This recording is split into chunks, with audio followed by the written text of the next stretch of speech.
Hello my dear friends, इस video में मैं आज आपको पावर सिस्टम के इम्पोर्टेंट टॉपिक के बारे में बताने वाला हूँ।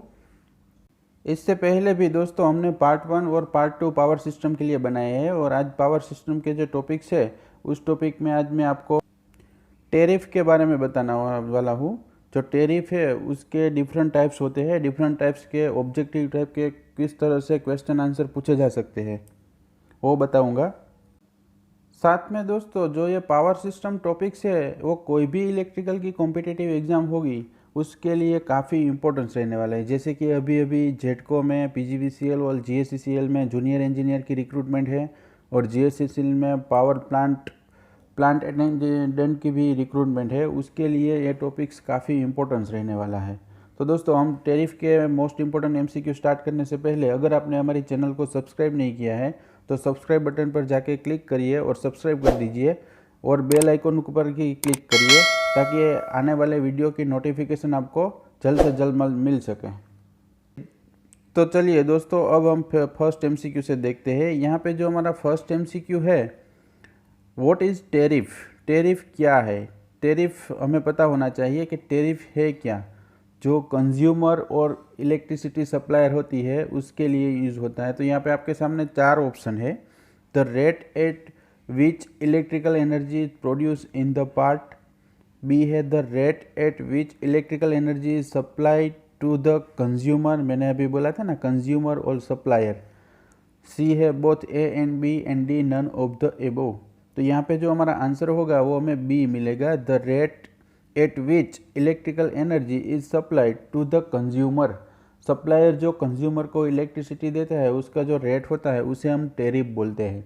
टेरिफ काफ़ी डिफरेंट टाइप्स के होते हैं। तो यहाँ पे दूसरा क्वेश्चन है हमारा, flat rate tariff is charge on what basic. जो यहाँ पे टाइप आ गया फ्लैट रेट टेरिफ है वो किसके बेसिस के ऊपर होता है, उसका चार्जेस होता है वो। तो यहाँ पे जो हमारा आंसर मिलेगा हमें वो बी मिलेगा, यूनिट कंज्यूम्ड। कितने यूनिट आप कंज्यूम करते हैं उसके हिसाब से फ्लैट रेट टेरिफ का चार्ज होता है। उसके बाद जो नेक्स्ट क्वेश्चन देखें तो यहाँ पे जो क्वेश्चन है वो आपको कैलकुलेट करना है। तो मैं आपको कैलकुलेट करके भी बताऊँगा कि किस तरह से आप कैलकुलेट कर सकते हैं। तो यहाँ पे जो इंडस्ट्रियल कंज्यूमर है उसके लिए दिया गया है, if an industrial consumer consume 50 kilowatt for 4 hours, 300 kilowatt for 15 hours and 600 kilowatt for 5 hours daily and the tariff rate is 5 per kilowatt hour, what is the energy consumption? Energy consumption कितना use होता है और वो 30 days में energy consumption कितना होता है। तो यहाँ पे जो हमें आंसर मिलेगा वो हमारा आंसर होगा ए, लेकिन ए किस तरह से मिलेगा उसके लिए हमें फाइंड करना पड़ेगा। जो एनर्जी कंजप्शन पर डे, एक दिन में कितना एनर्जी कंजप्शन होता है। तो यहाँ पे जो हमारा फर्स्ट है 50 मल्टीप्लाई बाई 4, उसके साथ ही प्लस करना है प्लस 30 मल्टीप्लाई बाई 15 हावर्स, उसके बाद प्लस 60 मल्टीप्लाई बाई 5 आवर्स के लिए। तो यहाँ पे हमारा पर डे एनर्जी कंजप्शन हमें कितना मिलता है 5000 किलोवाट आवर। तो यहाँ पे हमें 1 मंथ के लिए फाइंड करना है। तो एनर्जी कंजम्ड इन 1 मंथ, एक मंथ में एनर्जी कितनी कंजप्शन होती है। तो यहाँ पे 30 डेज़ के लिए हमें बोला है तो 5000 मल्टीप्लाई बाई 30। तो यहाँ पे हमारा आंसर ए मिलता है। लेकिन हमें यहाँ पे टेरिफ का रेट दिया गया है कि टेरिफ का रेट है वो 5 रुपीज़ 5 है। तो यहाँ पे जो हमारा चार्ज होगा 1 मंथ के लिए वो कितना होगा, एनर्जी हम कितनी कंजर्व करते हैं 1 मंथ में मल्टीप्लाई बाई 5। तो यहाँ पे हमारा जो 7,50,000 रुपीज़ है वो हमें बिल होता है। तो यहाँ पे हमारा आंसर होगा ए। उसके बाद जो नेक्स्ट क्वेश्चन देखें, domestic consumer are charge. Domestic consumer, तो यहाँ पे हमारे चार ऑप्शन है, flat demand tariff, block rate tariff, flat rate tariff, off peak tariff. तो यहाँ पे जो हमारा आंसर होगा वो हमें बी मिलेगा, ब्लॉक रेट टेरिफ। उसके बाद जो नेक्स्ट क्वेश्चन देखें, which tariff is use by the small commercial consumer. Small commercial consumer के लिए कौन सा टेरिफ यूज होता है। तो यहाँ पे भी हमारा आंसर होगा वो बी होगा, ब्लॉक रेट टेरिफ, क्योंकि हम डोमेस्टिक के लिए ब्लॉक रेट टेरिफ यूज़ करते हैं तो स्मॉल कॉमर्शियल के लिए भी ब्लॉक रेट टेरिफ ही होगा। उसके बाद जो नेक्स्ट क्वेश्चन है, block rate tariff where energy charge decreases with the increase in energy consumption। तो एनर्जी कंजप्शन इंक्रीज कब होती है? तो यहाँ पे हमारा आंसर होगा D, encourage the consumer to improve the power factor. Power factor को इम्प्रूव करने के लिए कस्टमर को हम एनकरेज करते हैं।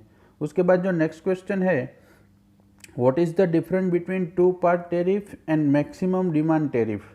यहाँ पे टू पार्ट टेरिफ और मैक्सिमम डिमांड टेरिफ के बीच में डिफरेंट क्या है? तो यहाँ पे जो हमारा आंसर होगा वो में बी मिलेगा, a separate maximum demand meter is use. दोनों के लिए मैक्सिमम डिमांड मीटर जो होता है वो डिफरेंट होते हैं, सेपरेट होते हैं। उसके बाद जो नेक्स्ट क्वेश्चन है, this tariff is applied for which kind of consumer. इनमें से कौन सा टेरिफ हम यूज़ करते हैं कंज्यूमर के लिए? तो यहाँ पे हमारा आंसर होगा ए, बिग कंज्यूमर के लिए कंज्यूमर यूज करते हैं टेरिफ। उसके बाद जो नेक्स्ट क्वेश्चन है, why is this tariff not applicable to domestic consumer. इनमें से जो डोमेस्टिक कंज्यूमर के लिए टेरिफ क्यों यूज़ नहीं करते? तो यहाँ पे हमारा आंसर है D, low power factor. Power factor कम होता है, वो उसके मेन पीछे का रीज़न है। उसके बाद जो नेक्स्ट क्वेश्चन देखें, monthly consumption of a consumer is 500 kilowatt our, what will be the monthly bill at the following rate. यहाँ पे आपको जो मंथली बिल, हमें घर पे जो इलेक्ट्रिसिटी का बिल आता है वो भी आप फाइंड कर सकते हैं। तो वो बिल किस तरह से फाइंड करना पड़ेगा? तो कि फर्स्ट 100 यूनिट के लिए हमें 0.6 रुपीज़ किलोवाट आवर दिया है, नेक्स्ट 100 रुपीज़ के लिए 0.5 दिया है और रिमेनिंग यूनिट के लिए 0.4 दिया हुआ है। तो यहाँ पे आपके सामने 4 ऑप्शन है, तो आपका कितने रुपए का बिल होगा? तो यहाँ पे हमारा आंसर है हमें सी, 230 मिलता है। लेकिन वो किस तरह से? तो 500 किलोवाट आवर है, तो यहाँ पे 100 + 100 + 300 इस तरह से हो गया। तो बिल फॉर 1 मंथ कंजप्शन के लिए कितना होगा? 100 के लिए 0.6, 100 के लिए 0.5 एंड 300 के लिए 0.4। तो यहाँ पे हमारा जो आंसर हमें मिलेगा वो 230 रुपीज़ आंसर हमें मिलता है। उसके बाद का जो प्रश्न है, why is a big consumer charge at a lower rate than the small consumer. Why big customer हो गए वो चार्ज क्यों देते हैं lower rate than the small customer से?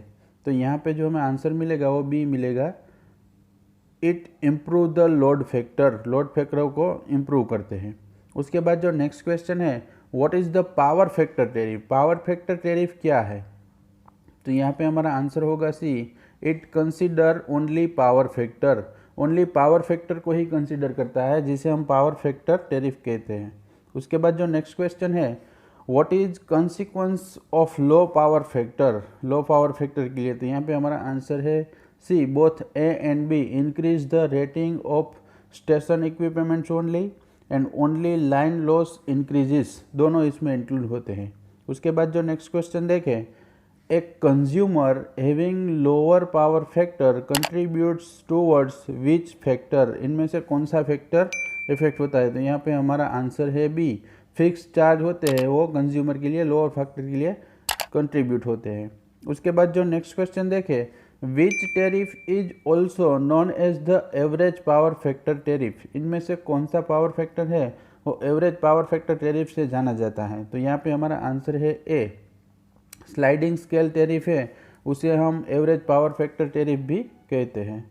उसके बाद जो नेक्स्ट क्वेश्चन है, two part tariff is charge on what basic. Two part tariff है वो कौन से बेसिक पे चार्ज होते हैं? तो यहाँ पे हमारा आंसर है D, both B and C, unit consume and maximum demand. दोनों के लिए टू पार्ट टेरिफ होते हैं, उसके चार्ज उनके ऊपर रहते हैं।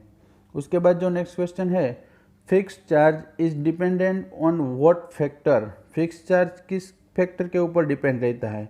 तो यहाँ पे हमारा आंसर है वो भी मिलेगा, मैक्सिमम डिमांड कितनी है उसके ऊपर हमारा फिक्स चार्ज है वो डिपेंड रहता है। उसके बाद जो नेक्स्ट क्वेश्चन है, a variable charge is based on what. Variable charge किसके बेसिस के ऊपर हम चार्ज कलेक्ट करते हैं? तो यहाँ पे हमारा आंसर है ए, एनर्जी कंजप्शन कितना होता है उसके हिसाब से वेरिएबल चार्ज हम लेते हैं। उसके बाद जो नेक्स्ट क्वेश्चन है, what is the main disadvantage of two part tariff. Two part tariff का इसमें से कौन सा डिसएडवांटेज है? तो यहाँ पे हमारा आंसर है बी, ही हैज़ टू पे फिक्स चार्ज। उसे फिक्स चार्ज पे करता है, वो हमारा डिसएडवांटेज है।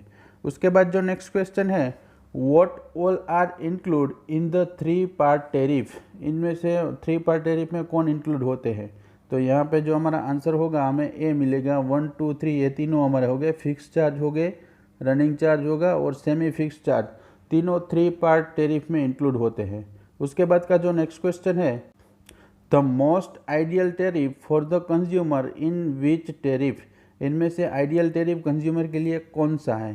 तो यहाँ पे हमारा आंसर है वो बी है। 3 पार्ट टैरिफ है वो सभी के लिए आइडियल होते हैं कंज्यूमर के लिए। उसके बाद जो नेक्स्ट क्वेश्चन है, what is the tariff in case of power system, power system में टैरिफ किसे कहते हैं। हमने पहला क्वेश्चन था इसी तरह से, तो यहाँ पे हमारा आंसर है वो डी है। The schedule of rate are charge of supply of electricity for consumer, यहाँ पे मैंने बताया था पहले ही, और इलेक्ट्रिसिटी और कंज्यूमर के बीच में जो चार्ज लेते हैं उसे हम टैरिफ बोलते हैं। उसके बाद जो नेक्स्ट क्वेश्चन है, an electricity suppliers is charging for the electricity as per the total load connected fix number of hours, this type of tariff will be. तो यहाँ पे जो हमारा आंसर होगा वो बी होगा, फ्लैट डिमांड टैरिफ उसे कहते हैं। उसके बाद जो नेक्स्ट क्वेश्चन है, which statement about simple tariff is true, इनमें से कौन सा स्टेटमेंट है वो सिंपल टैरिफ के लिए सही है। तो यहाँ पे हमारा आंसर होगा B, charges are made on the basic of units consumed in an certain period, certain period में हम जो यूनिट कंज्यूम करते हैं उसके हिसाब से हमारे चार्जेस होते हैं। उसके बाद जो नेक्स्ट क्वेश्चन है, identify the types of tariff the consumer is charge rupees per unit if the consumer does not excess 500 kilowatt hour, rupees 3.5 per unit if the consumer does not access 50 kilowatt hours but less than 200 kilowatt hours, and rupees 3 per kilowatt if consumed excess 200 kilowatt hour। तो इनमें से कौन सा tariff उसके लगेगा। तो यहाँ पे हमारा आंसर है डी, स्टेप रेट टैरिफ है उसके लिए यहाँ पे आइडेंटिफाई कर सकते हैं हम, क्योंकि स्टेप में जो डिक्रीज होता है 4 पर यूनिट है, 3.5 पर यूनिट है और 3 पर यूनिट है। तो यहाँ पे हमारा डिक्रीज होता है स्टेप बाय स्टेप, इसीलिए हम स्टेप रेट यूनिट इसे कहते हैं। दोस्तों, अगर आपको हमारा ये वीडियो पसंद आए तो उसे लाइक करें, शेयर करें और सब्सक्राइब करें। Thank you for watching my video.